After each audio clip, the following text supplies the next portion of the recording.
as we're going through here, you'll see that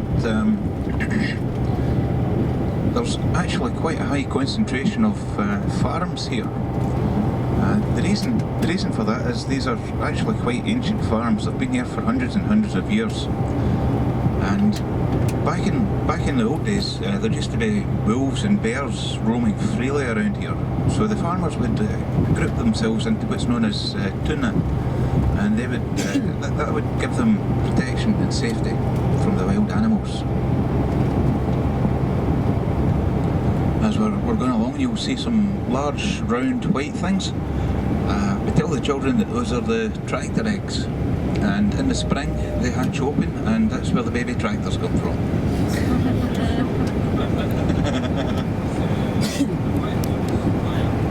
The truth has finally been revealed. It's toilet paper for the trolls. I'll just point out the structure of the barns. You'll see they have a ramp. Most of them will have a ramp. They have a bottom storey, which is concrete or stone, and an upper storey, which is wooden.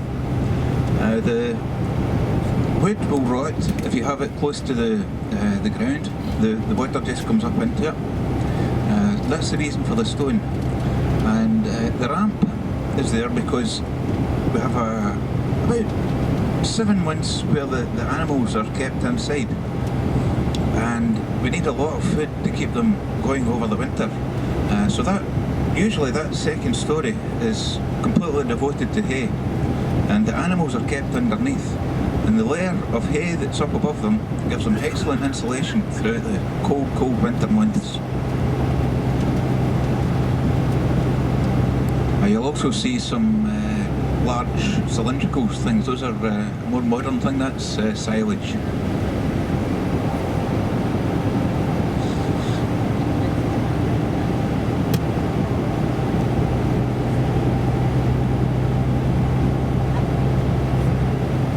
You also have noticed that there are a lot of flagpoles. Norwegians are very patriotic people, and they love their flag, but they're only allowed to have the flag up on special days. 1st of May, that was one. Then the next one coming up is Constitution Day, which is the 17th of May. That's Norway's national day. There are also other days like midwives that even decorate their Christmas trees with the flags.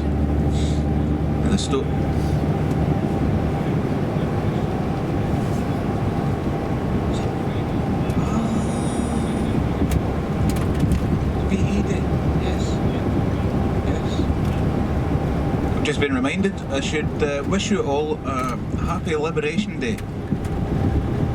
Today is the day, the VA Day, and it's here in Norway, which was occupied during the Second World War.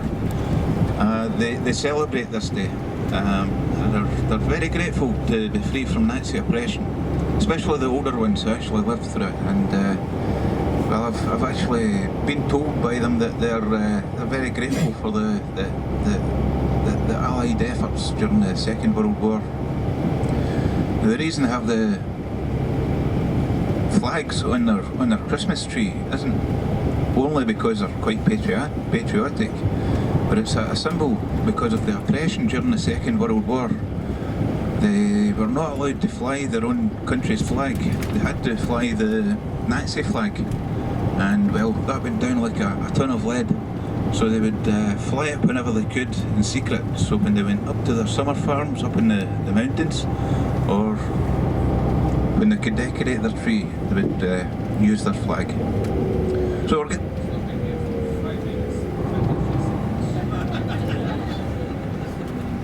Five minutes and 23 seconds. Set your stopwatch.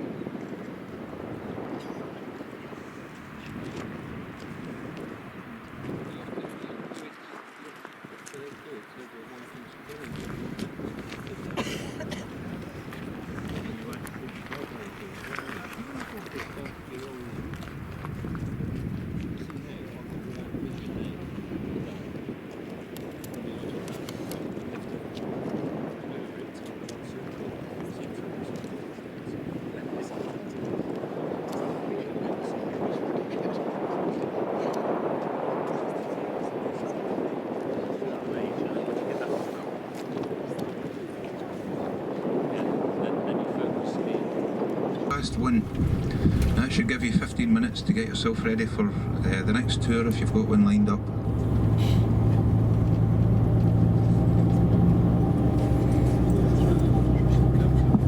If you look ahead of you, you might be able to see the bottom of the avalanche, which is, if you remember, we went through a round tunnel earlier on. We'll go through it again. Oh no, actually we'll go around it this time. But it's actually still got snow over the top of that tunnel.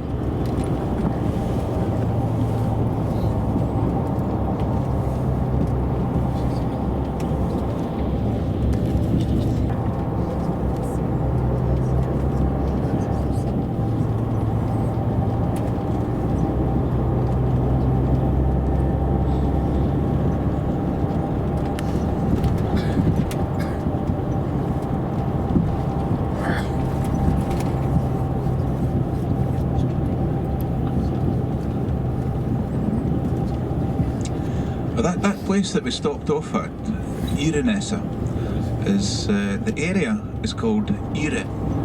That's the name of the farm, and Nessa is Norwegian word for the nose. It's actually Ness is the nose, and the ET is the genderless form of the determined noun. So it's Ire nose.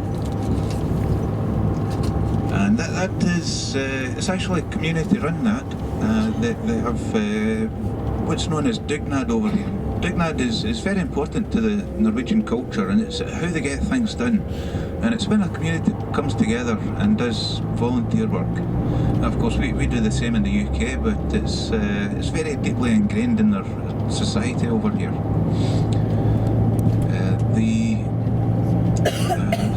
One of the lovely special features about that little area is they have a small hut which is round, and in the centre of it, this is just like the old Viking traditions. In the centre of it they have a fire pit, and there's metal structures that swing over and you can grill your sausages, and there's seats all round about, and it's a special place to meet up with your friends and have a few beers during the winter. They actually hire the place out, and us tour guides will have a party later on in the year up there. I'm quite looking forward to that. They also do weddings. My fiance's cousin got married there, and well, the wedding photos were just spectacular.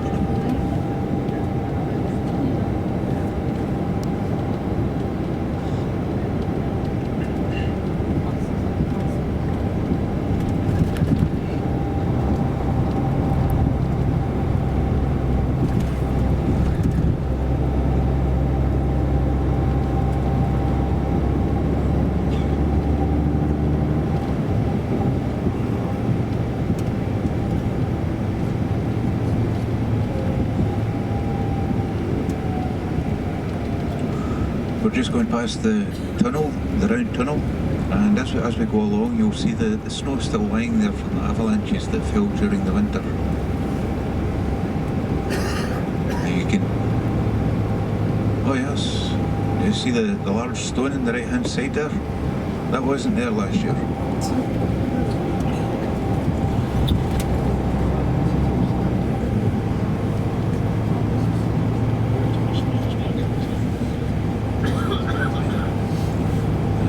Last week, this area here was completely covered with snow.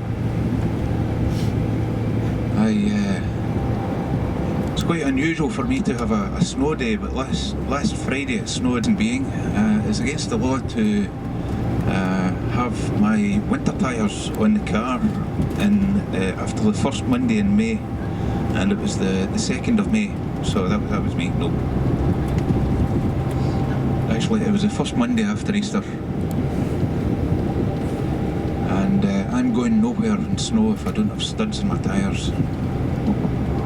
If you look up to the right there, you'll see we're still actually surrounded with by the glacier. That tongue that's coming down there is actually part of the same glacier that we were up next to earlier on. The best way to see the glacier, of course, is to fly over the top of it, but you can see the same sort of thing on Google Earth or Google Maps.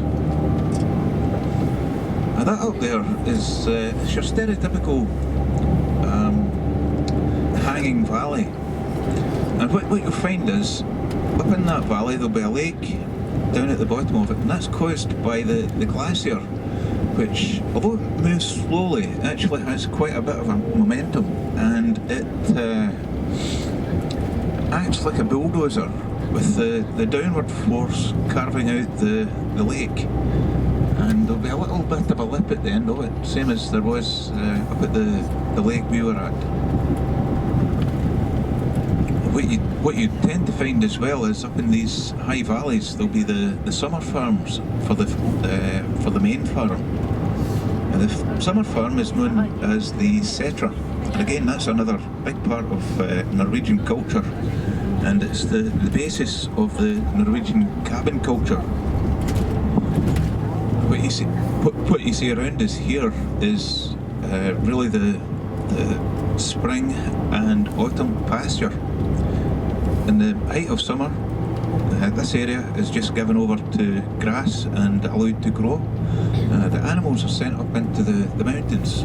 So the sheep and the goats, they'll be sent away up into the mountains. And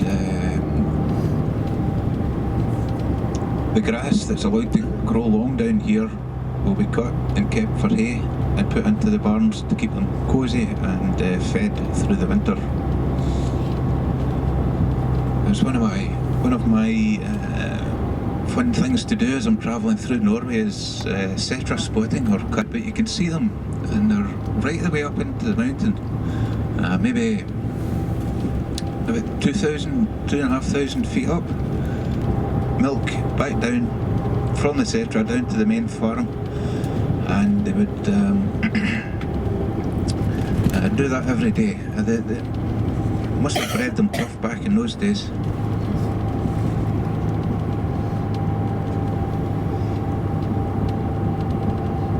As I say, the setra is the root of the cabin culture. Most setras these days are used for recreation purposes. So people will spend Easter up at their cabins, or they'll ski there in the winter time. In the winter time, everything above, say, 300 feet is covered in snow. So the big sport around here is cross-country skiing. And Streen, this area of Streen, is actually a centre of excellence for cross-country skiing. Two of the local lads, Terje and Johannes Dingesbø, are world champions. And Johannes Dingesbø actually had an amazing year this year. He won our world record number of matches, and he's just a local lad. And everyone, including me, is very proud of him around here.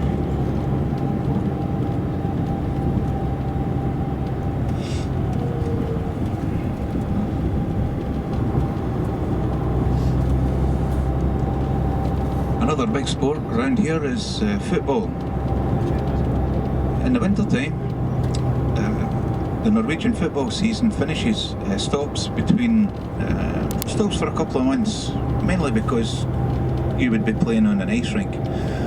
But so for a couple of months, they turn their attention to other countries to get their football fix. The main one is the English Premier League. And you find that there's a lot of people over here have their own English team that they support, and they're just as fanatical about it as any Englishman. Big wins, of course: Liverpool, Everton, Manchester United. Sheffield United is a big win around here. Now, the reason for that is there was a chap, Terje Flo, and he played for Sheffield, Sheffield the Sharps back in the 90s. If we've got any Chelsea fans among us, then you might recognise the name Torres Andres Flo. He's one of the brothers. There's 3 Flo brothers, and he played for Chelsea during the 90s. Ended up at Glasgow Rangers went up there. It was £9 million it transferred for back in the 90s. That's quite some fee. It's quite some way to go for a young lad from the fjords. They're also renowned, very and I'm very proud round here of the fact that the three brothers, there was actually three Flow brothers, and the goalkeeper came from a neighbouring valley. Those four were in the Norwegian national squad back in the late 90s, who beat Brazil 2-0. They had a 20-year anniversary celebration last year, where they played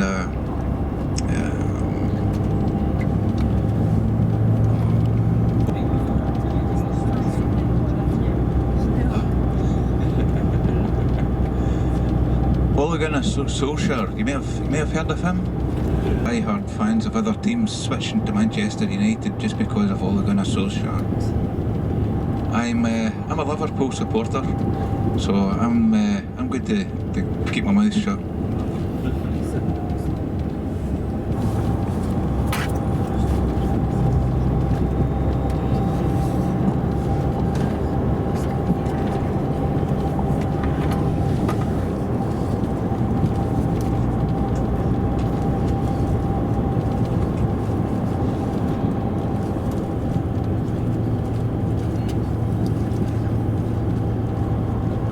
The Cetra that I was talking about, you might be able to see it now. It's over on the left hand side.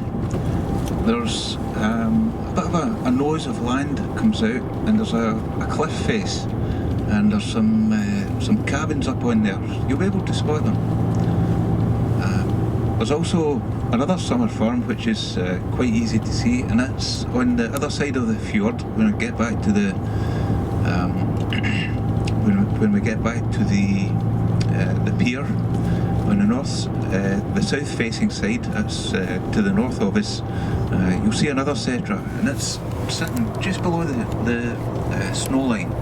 Now nowadays we have the machinery that can come in, and it just, I'm sure you've all seen it before, it's mechanical, and it just basically grabs the tree, cuts it, and then strips the branches, and each tree is done within 5 minutes.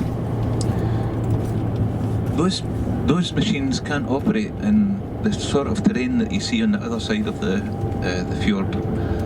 That's where people like me come in. I specialise in getting trees out of inaccessible places, and that's where I practice my caber tossing.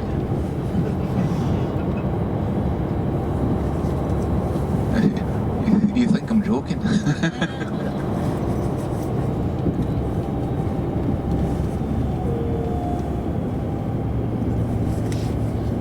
Yeah, you can see the cabins much clearer from here. They're just up there on the ridge. And like I say, they'll belong to the farm down here, and to get up there's a zigzag path that you can go through.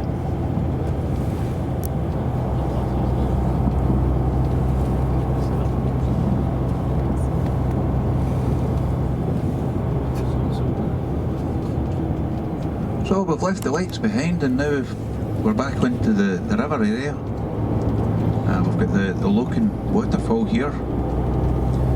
Now, the area that we're travelling across just now is what's known as an eid. An eid is an old Norwegian word, Old Norse word, and it means area of land that you have to carry your boat across, or portage. Well, actually, I've just noticed, and you'll see as we go past, there's a farm here which has its full flag out for Liberation Day. Now, the Eid here was formed by the glaciers.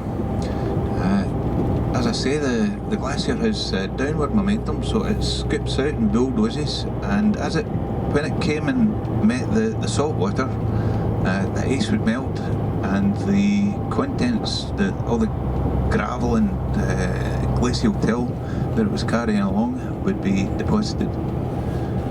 Now, if anyone's familiar, they actually have the same structure. You've got an area like Dumbarton down at the south of Loch Lomond and Inverness, and they're actually formed the same. To the north of here, we have a town which is called Norway, and that's actually where our driver's from. It's the most famous one, and it's quite large. And the lake there, the glacier was so powerful that it actually scooped out the deepest lake in Europe. I think I'm right in saying that it's 1,500 feet deep, approximately 514. I was going to say 15, but we've got the expert on board. 514 metres deep. My fiancee's got a wonderful imagination, and there's actually a monster lives in that Lake Hornindal, and they call it Horny.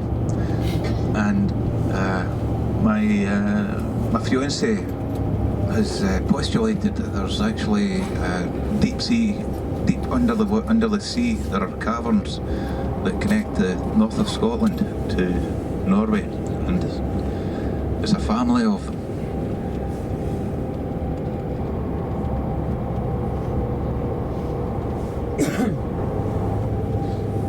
So we're back into Olden now. A top tip for this afternoon. It's a beautiful day, so if you haven't climbed enough already, there's some woodlands over on the right across from the quay. You can walk through the residential area, enjoy the lovely gardens, and see all their nice flowers. And you can keep going, and there's a network of paths through the forest. There's a law here called All Man's Reckoning, and that's basically like we have in Scotland. They have the right to roam, but please don't roam in anyone's garden. They tend not to take it too kindly to that. Top tip: pick up a map before you head off, even if you're just going into town.